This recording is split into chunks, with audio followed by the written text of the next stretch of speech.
नमस्कार दोस्तों, स्वागत है आप सभी का हमारे इस यूट्यूब चैनल में। आज की इस वीडियो में हम बात करेंगे कि राजस्थान समाज कल्याण विभाग की उत्तर मैट्रिक छात्रवृत्ति योजना में सामाजिक न्याय व अधिकारिता विभाग की ओर से कुछ नए अपडेट है, कुछ नए बदलाव है या फिर कहे कुछ नए नियम है वो लाए गए हैं।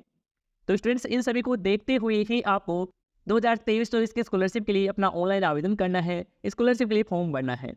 यदि आप बिना जाने स्कॉलरशिप के लिए आवेदन कर देते हैं तो आपकी स्कॉलरशिप है आपको नहीं मिलेगी। आपके अकाउंट में 100% आपकी स्कॉलरशिप नहीं आएगी।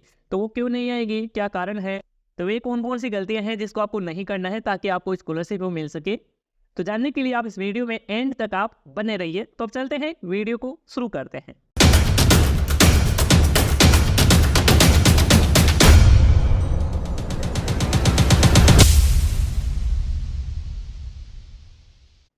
तो स्टूडेंट्स, इस नोटिफिकेशन में काफ़ी कुछ जो जानकारी है वो दे रखी है, लेकिन मैं आपको आज की इस वीडियो में वही जानकारी है उसी जानकारी को मैं बताने वाला हूँ जो मैंने प्रीवियस की जो वीडियोज है उसमें नहीं बताया हो और आपके लिए नई जानकारी हो।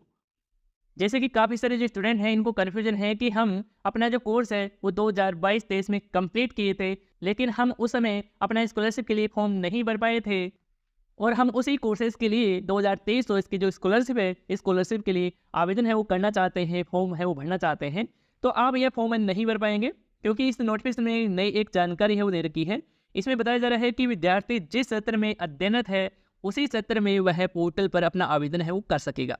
कहने का अर्थ यही है कि सत्र 2023-24 में आवेदन करने के लिए विद्यार्थी का सत्र 2023-24 में ही संबंधित क्लास या फिर कोर्स में अध्ययनरत होना आवश्यक है। ये जरूरी होगा। यदि आप पिछले साल का कोर्स के लिए इस साल स्कॉलरशिप के लिए आवेदन कर देते हैं तो आपकी स्कॉलरशिप वो नहीं आएगी और आपकी स्कॉलरशिप आपको नहीं मिलेगी। तो आप समझ गए होंगे। बढ़ते हैं अगली नेक्स्ट जानकारी की ओर। अगली जानकारी मैं आपको बताने वाला हूँ, ये आपके लिए है, आपके लिए जानना भी जरूरी है क्योंकि अब की बार 2023 तो इसके लिए स्कॉलरशिप में कुछ नए अपडेट है, कुछ नए बदलाव है वो किए गए हैं। तो इसमें आधार और पैन कार्ड से रिलेटेड जो जानकारी है वो आपसे मांगी जा सकती है और आप इसमें किसी प्रकार की गलती कर देते हैं तो आपकी स्कॉलरशिप वो अटक सकती है। तो इसमें पहली जो जानकारी दे रखी है वो आधार से संबंधित है। तो आधार किन किन के आपको डालना है, तो सबसे पहले तो विद्यार्थी का जो आधार कार्ड है वो तो ऑटोमेटिकली जन आधार कार्ड से फेच है वो कर लिया जाता है, लेकिन आपको जो आधार कार्ड का दूसरा ऑप्शन दिया जाता है वो आपको नहीं फिल मिलता है, आपको मैनुअल तरीके से आपको फिल करना होता है, जिसमें आप अपनी माता का, पिता का या फिर कोई महिला है तो पति का भी आधार कार्ड नंबर है वो दर्ज कर सकती है।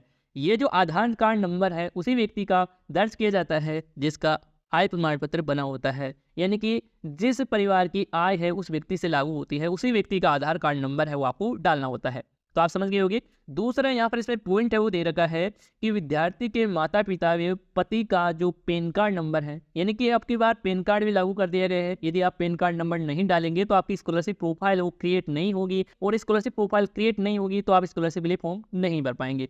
तो आपकी फैमिली में जिसका भी पैन कार्ड बना हुआ है, जैसे कि माता का बना हुआ है तो माता का पैन कार्ड डाल सकते हैं, पिता का बना हुआ है तो पिता का यहाँ पर आप डाल सकते हैं, और इसी तरह से कोई महिला है तो पति का भी पैन कार्ड नंबर दर्ज कर सकती है।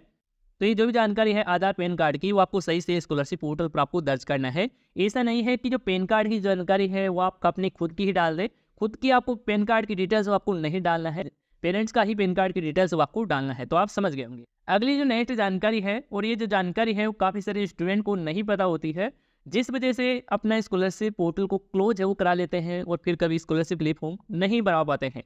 तो इस प्रकार की समस्या है वो क्यों देखने को मिलती है और क्या कारण है।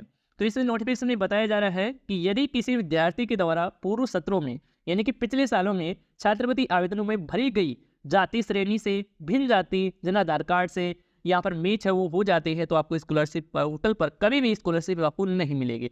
तो इस प्रकार की आपको गलती है वो आपको नहीं करनी है। जो पहले जो जाति चल रही थी आपको अपनी जाति को चेंज है वो आपको नहीं करना है। यदि आप जाति को चेंज है वो कर देते हैं और आप फिर से स्कॉलरशिप पोर्टल पर आकर अपना स्कॉलरशिप के लिए फॉर्म भरते हैं तो जैसे ही आपके जन आधार कार्ड से ऑटोमेटिकली यहाँ पर जाति फेच होगी तो यहाँ पर स्कॉलरशिप पोर्टल है वो क्लोज है वो हो जाएगा और आपको क्लोज स्कॉलरशिप के लिए मिल जाएगा, यानी कि आप स्कॉलरशिप के लिए आवेदन है वो आप नहीं कर सकते हैं। तो स्टूडेंट, इस तरह की आप गलती है वो कर लेते हैं तो आप भविष्य में कभी भी स्कॉलरशिप के लिए आवेदन है वो नहीं कर पाएंगे। तो ये आप समझ गए होंगे। और स्टूडेंट, आपकी जो स्कॉलरशिप है अब की बार डीबीटी के माध्यम से ही यहाँ पर ट्रांसफ़र है वो की जाने वाली है। तो यहाँ पर डीबीटी के माध्यम से आएंगी तो आपके बैंक में आधार कार्ड है वो लिंक होना ज़रूरी है। यदि आधार कार्ड के साथ आपका बैंक अकाउंट लिंक नहीं होगा तो आपकी स्कॉलरशिप है वो अटक सकती है। तो ये आपको विशेष तौर पर आपको ध्यान रखना है। यदि आपको पता नहीं था तो आप यहाँ पर अपने बैंक अकाउंट में अपना आधार कार्ड है वो जरूर लिंक करा ले, अटैच है वो जरूर करवा ले। और इसमें नीचे की ओर बताया भी जा रहा है कि विद्यार्थी का बैंक खाता आधार बेस्ड अकाउंट ही होना चाहिए, यानी कि आधार कार्ड से ही लिंक हुआ बैंक अकाउंट होना चाहिए। अगला नेक्स्ट पॉइंट इसमें दिया गया है कि छात्रवृत्ति आवेदन में उल्लेखित शाखा बैंकिंग नियमों के अनुसार आपको केवाईसी भी आपको पूर्ण करा लेनी है। यानी कि जो भी बैंक है और आपने काफ़ी दिनों से अपने बैंक अकाउंट में कोई ट्रांजेक्शन में नहीं किए हैं, या फिर आपने केवाईसी भी आपने काफ़ी समय हो गया करवाए हुए, तो आप अपने बैंक ब्रांच में जाकर अपनी केवाईसी वो कंप्लीट करवा ले। इसके बाद में ही आपका अकाउंट है पूरी तरह से एक्टिव है वो हो पाएगा। अगली जो नेक्स्ट जानकारी है इसमें बताई जा रही है कि अन्य बोर्ड से रिलेटेड है, यानी कि जो स्टूडेंट है राजस्थान बोर्ड या फिर सीबीएसई बोर्ड के अलावा किसी अदर बोर्ड से अपना 12th पास आउट करते हैं, तो उनको यहाँ पर बोर्ड डालने के लिए ऑप्शन है वो दिया जाएगा। यहाँ पर देख सकते हैं कि 10th और 12th के लिए यहाँ पर बोला जा रहा है। लेकिन अभी स्कॉलरशिप पोर्टल पर आप चेक करेंगे तो वहाँ पर आपको ऑप्शन नहीं मिलता है, लेकिन पोर्टल को भी अपडेट है वो किया जाएगा। ऐसा नहीं है कि यहाँ पर लास्ट डेट है वो नज़दीक आ चुकी है और आप स्कॉलरशिप के लिए फॉर्म है वो नहीं भर पाएंगे, तो आपकी स्कॉलरशिप डेट एक्सटेंड है वो यहाँ पर हो जाएगी। इससे कोई यहाँ पर बिल्कुल भी बात नहीं है। तो यहाँ पर ये जो जैसे पोर्टल अपडेट होता है इसके बाद में ही आप सही तरह से अपना स्कॉलरशिप के लिए फॉर्म भरें। आपको जल्दबाजी आपको किसी प्रकार की आपको नहीं करना है। तो आप समझ गए होंगे। अगली जो नेक्स्ट जानकारी है जो आपको बिल्कुल जानना चाहिए, इसमें बताया जा रहा है कि यदि किसी भी विद्यार्थी द्वारा मिथ्या तथ्य या फिर कुटरीचित दस्तावेज प्रस्तुत करे, अपात्र होते हुए भी छात्रवृत्ति आवेदन करे, छात्रवृत्ति प्राप्त करने के प्रयास किए जाते हैं, तो संबंधित जिला स्तरीय अधिकारी द्वारा संबंधित विद्यार्थी के विरुद्ध विधिक कार्रवाई या FIR तथा छात्रवृत्ति राशि की वसूली भी की जा सकती है। और साथ ही ऐसे प्रकरण में अपात्र विद्यार्थी को भविष्य के लिए छात्रवृत्ति योजना में आवेदन करने में हमेशा के लिए डिबार ब्लैक लिस्ट है वो किया जा सकता है, यानी कि आप फिर कभी हमेशा के लिए स्कॉलरशिप है वो नहीं भर पाएंगे। और यहाँ पर इस संबंध में छात्रवृत्ति पोर्टल में पॉपअप विद्यार्थी को छात्रवृत्ति पोर्टल पर या आवेदन करने पर यहाँ पर प्रदर्शित है वो किया जा सकेगा। तो इसमें बताया जा रहा है कि आपको किसी प्रकार की डॉक्यूमेंट में गड़बड़ी मिस्टेक इस तरह की आपको जानकारी डालकर अपना स्कॉलरशिप के लिए फॉर्म नहीं भरना है, नहीं तो आपको यहाँ पर आगे कुछ समस्या है वो देखने को मिल सकती है और आप स्कॉलरशिप पोर्टल पर अपना स्कॉलरशिप के लिए फॉर्म नहीं भर पाएंगे।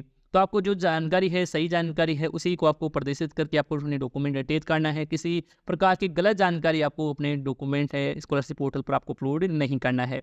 तो आप समझ गए होंगे। इसके अलावा स्टूडेंट अगली जो नेक्स्ट जानकारी है जो आप अपना स्कॉलरशिप के लिए फॉर्म भरे होंगे तो आपको देखने को मिली होगी। तो क्या कुछ जानकारी है वो हम जान लेते हैं।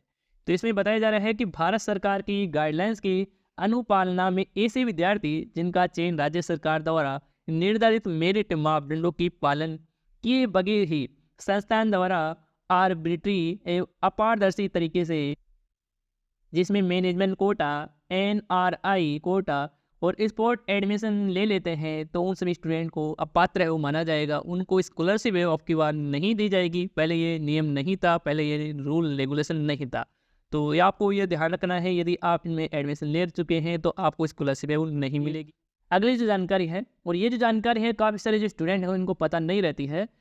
जब आप अपना स्कॉलरशिप के लिए फॉर्म भर देते हैं, फॉर्म भरने के बाद में आपके कॉलेज लेवल पर चला जाता है। कॉलेज के द्वारा जब भी फॉर्म को चेक किया जाता है, आपकी जो भी आपने फॉर्म भरा होगा उसको चेक किया जाता है और किसी प्रकार की कमी है वो हो जाती है, कमी रह जाती है, तो आपको कॉलेज के द्वारा फॉर्म को आपको ही सेंड है वो बैक किया जाता है, यानी कि आपको ऑब्जेक्शन के लिए भेज दिया जाता है क्लियर करने के लिए। तो जब आपको क्लियर करने के लिए ऑप्शन मिलता है तो आपको समय रहता ही आपको अपना ऑब्जेक्शन आपको क्लियर करना है। ऑब्जेक्शन कब तक आप क्लियर करवा सकते हैं इसकी जानकारी यहाँ पर देख सकते हैं कि 30 दिन का यहाँ पर समय है वो दिया जाता है। 30 दिन के अंदर अंदर आप ऑब्जेक्शन अपना क्लियर नहीं करते हैं स्कॉलरशिप पोर्टल पर जाकर, तो आपका जो स्कॉलरशिप का फॉर्म है वो ऑटो रिजेक्ट वो कर दिया जाएगा। ऑटो रिजेक्ट होने के बाद में आप स्कॉलरशिप के लिए आवेदन है वो नहीं कर सकेंगे और आपकी बार स्कॉलरशिप आपकी यहाँ पर नहीं आएगी। तो यदि आपको भी यहाँ पर ऑब्जेक्शन आने वाला है कॉलेज के द्वारा, तो आपको ये ध्यान रखना है, जो भी आपने मोबाइल नंबर दिया है उस मोबाइल नंबर को एक्टिव आपको रखना है। तो आपके मोबाइल नंबर पर आपको सूचना है वो आपको मिल जाएगी जैसे ही ऑब्जेक्शन आता है। अगली जो नेक्स्ट जानकारी है, ये जानकारी सभी स्टूडेंट को जान लेना चाहिए, क्योंकि आप अपना स्कॉलरशिप के लिए फॉर्म भरने वाले हैं तो आपकी स्कॉलरशिप है वो अटक ना जाए। तो इस नोटिफिकेशन में यहाँ पर बताया जा रहा है, इसमें साफ क्लियर कर दिया गया है कि वेरीफायर एवं स्वीकृता अधिकारी, यानी कि जो भी आप अपना स्कॉलरशिप के लिए फॉर्म भरते हैं और वो फॉर्म में जांच के लिए जाता है, तो जो भी अप्रूव होता है जो ये अधिकारी है वो चेक करते हैं। तो ये सभी अधिकारी हैं आपके जो आवेदन फॉर्म है वो जांच करेंगे, स्वीकृति है वो करेंगे, अप्रूव है वो करेंगे। तो इसके लिए एक प्रावधान है वो रखा गया है। प्रावधान ये है कि पहले आओ और पहले पाओ का प्रावधान रखा गया है। यदि आप समय रहते आप अपना स्कॉलरशिप के लिए फॉर्म भर देते हैं, समय से आप इस तरह स्कॉलरशिप के लिए फॉर्म भर देते हैं, तो आपका जो स्कॉलरशिप है आपको जल्द आपको देखने को मिल जाएगा। यदि आप फॉर्म भरने में लेट हो जाते हैं या फिर आपके कॉलेज के द्वारा आपका फॉर्म है वो थोड़ा लेट हो जाता है, तो आपकी जो स्कॉलरशिप है और हो सकता है कि आपकी जो स्कॉलरशिप है अगले नेक्स्ट ईयर में आपको मिले। तो स्टूडेंट्स आपको समझ में आ गया होगा कि जो स्टूडेंट पहले अपना स्कॉलरशिप के लिए फॉर्म भरेगा तो उनका यहाँ पर पहले स्कॉलरशिप है वो डाल दी जाएगी। अगली जो नेक्स्ट जानकारी है इसको भी आपको जान लेना चाहिए। इसमें बताया जा रहा है कि जन आधार कार्ड में दिनांक 1/7/2022 के पश्चात यदि नाम, जन्म तिथि, जाति, मूल निवासी, जिला, आधार संख्या में यदि कोई परिवर्तन किया गया हो अथवा नियमानुसार उल्लिखित अन्य प्रकरणों में छात्रवृत्ति पोर्टल द्वारा इन्हें संदिग्ध मानकर वेरीफाई की आईडी पर रेड फ्लैग किया जा सकेगा, जिन्हें गुण दोष के आधार पर वेरीफाइड अनुशंसित या फिर निरस्त भी किया जा सकता है। यदि आपको स्कॉलरशिप पोर्टल पर रेड फ्लैग की देखने को मिल जाता है, रेड फ्लैग आपको देखने को मिल जाता है, तो आपको विभाग में जाना है, यानी कि डिपार्टमेंट में जाकर आपको संपर्क करना है। वहाँ पर जो भी आपको दस्तावेज है वो भी आपको साथ में ले जाना है। दस्तावेज ले जाकर आप अपना यहाँ पर क्लियर करा सकते हैं, जब रेड फ्लैग का जो एरर आ रहा है उसको आप फिक्स करवा सकते हैं। इस क्लास स्टूडेंट और भी यहाँ पर जानकारी है वो जानना चाहते हैं तो मैंने यहाँ पर प्रीवियस में काफ़ी सारी जो वीडियो है वो बना रखी है, उन सभी को वीडियो को भी आप देख सकते हैं। और स्टूडेंट आपको और भी कोई मन में सवाल रहता है, अगर कोई कन्फ्यूजन है तो आप हमें कमेंट करके आप बता सकते हैं। धन्यवाद दोस्तों।